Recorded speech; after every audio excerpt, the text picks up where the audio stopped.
मेरे कानों में जैसे किसी ने बम फोड़ दिया हो। मैं चीख भी नहीं पाई। मेरी जुबान बंद थी, दिल पत्थर बन गया था। उसकी छोटी बेटी गुड़िया बोली, दीदी मम्मा सो गई क्या? और उस सवाल के साथ मेरा दिल सचमुच टूट गया। कभी कभी जिंदगी हमें ऐसे मोड़ पर ला खड़ा करती है जहाँ सांसें तो चलती है पर दिल धड़कना भूल जाता है। आज जो कहानी मैं सुनाने जा रही हूँ वो मेरी अपनी बहन की है। वो बहन जो हर वक्त मुस्कुराती थी, सबका दर्द अपनी मुस्कान में छिपा लेती थी, जिसे देख लगता था भगवान ऐसे ही लोगों पर मेहरबान रहते होंगे। लेकिन शायद भगवान भी कभी कभी अपनी सबसे प्यारी रचना को जल्दी बुला लेते हैं। उसका नाम था संध्या। संध्या की शादी को 7 साल हो चुके थे। उसकी 2 प्यारी सी बेटी थी, परी और गुड़िया। घर में खुशियाँ थी, हंसी थी, बच्चों की खिलखिलाहट थी। और जब तीसरी बार उसने बताया कि वो माँ बनने वाली है तो सब खुश हो गए। बस एक वही थी जो मुस्कुरा रही थी, लेकिन आंखों में कहीं एक डर भी था। वो कहती थी, दीदी इस बार मुझे लगता है भगवान मुझे कुछ सिखाने वाले हैं। मैं हंसकर कहती, पागल, तू ज़्यादा सोचती है, सब अच्छा होगा।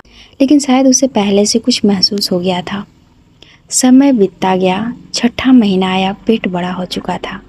संध्या पहले जैसी फुर्तीली नहीं रही। कभी कभी उसकी सांसें फूल जाती, कभी उलझन होने लगती।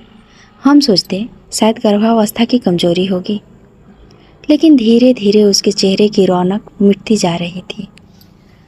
एक रात अचानक उसकी तबीयत बिगड़ गई। सांसें तेज, शरीर ठंडा और आंखों में अजीब सा डर। हम उसे तुरंत अस्पताल ले गए। डॉक्टरों ने देखा, कहा ब्लड प्रेशर बहुत बढ़ गया है, बच्चे पर असर पड़ सकता है। हम सब सहम गए। वो अस्पताल के बेड पर पड़ी थी और बार बार एक ही बात कह रही थी, दीदी मेरी बेटियों का ध्यान रखना। मैंने उसका हाथ पकड़ा और कहा, कुछ नहीं होगा तुझे, तू लौट आएगी और हम सब मिलकर तेरे तीनों बच्चों को बड़ा करेंगे। वो बस मुस्कुरा दी। वो मुस्कान आज तक याद है मुझे, वो आखिरी मुस्कान थी। अगले दिन डॉक्टर ने बताया कि ऑपरेशन करना पड़ेगा क्योंकि माँ और बच्चे दोनों खतरे में हैं। हमने हाँ कर दी बस उसे बचाने के लिए। दरवाजे के बाहर हम सब खड़े थे, उसका पति, मैं और उसकी दोनों बेटियां जो बार बार पूछ रही थी, माँ कब आएगी। ऑपरेशन थिएटर का लाल बल्ब जल गया। हर मिनट जैसे 1 साल बन गया था। करीब 2 घंटे बाद डॉक्टर बाहर आए, चेहरा झुका हुआ। उन्होंने बस इतना कहा, बच्चा तो बच गया लेकिन माँ नहीं बची। मेरे कानों में जैसे किसी ने बम फोड़ दिया हो। मैं चीख भी नहीं पाई। मेरी जुबान बंद थी, दिल पत्थर बन गया था।